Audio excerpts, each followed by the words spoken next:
दिल्ली की सियासत में उलटफेर के बाद विधानसभा का पहला सत्र बुलाया गया। ऐसे में सबकी नजर आप संयोजक और पूर्व मुख्यमंत्री अरविंद केजरीवाल पर टिकी हुई थी और विधानसभा में केजरीवाल के बयान से बीजेपी भी दंग रह गई। उन्होंने बीजेपी और मोदी सरकार पर जमकर हमला बोला। तो क्या कुछ कहा केजरीवाल ने, देखिए इस रिपोर्ट में। दिल्ली विधानसभा के विशेष सत्र के पहले दिन पूर्व मुख्यमंत्री अरविंद केजरीवाल ने बीजेपी पर करारा हमला बोला है। उन्होंने अपनी गिरफ्तारी को लेकर कहा कि इन्होंने मुझ पर ऐसा कानून लगाया जिसमें जमानत भी नहीं मिलती। इसके बावजूद सुप्रीम कोर्ट ने मुझे और सिसोदिया को जमानत दी। केजरीवाल ने कहा कि मैं 3-4 दिन पहले बीजेपी के एक बड़े नेता से मिला और मैंने उनसे पूछा कि मुझे गिरफ्तार करके आपको कोई फायदा हुआ। वो मुझे बताते हैं कि आपके पीछे हमने दिल्ली और दिल्ली सरकार ठप कर दी। ये बताते हुए बीजेपी के नेता बड़े खुश हो रहे थे।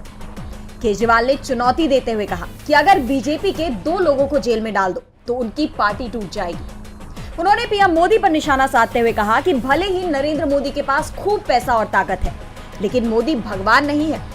और साथ ही दावा किया कि दिल्ली वाले पिछले 27 साल से बीजेपी को वोट नहीं दे रहे हैं और अब ये दिल्ली की जनता को परेशान करके वोट लेना चाहते हैं। उन्होंने कहा कि मैंने जेल से आने के बाद सीएम पद से इस्तीफा दे दिया और जनता से कहा कि अगर आप मुझे ईमानदार मानते हैं तभी मुझे वोट दें। आज दिल्ली में कट्टर बीजेपी और आरएसएस वाले भी मुझे बेईमान नहीं कहते। अब चुनाव में दिल्ली की जनता जवाब देगी कि उन्हें काम रोकने वाला पसंद है या काम कराने वाला पसंद है। केजरीवाल ने कहा कि इतिहास में लिखा जाएगा कि बीजेपी वालों ने दिल्ली की जनता के काम रोक दिए।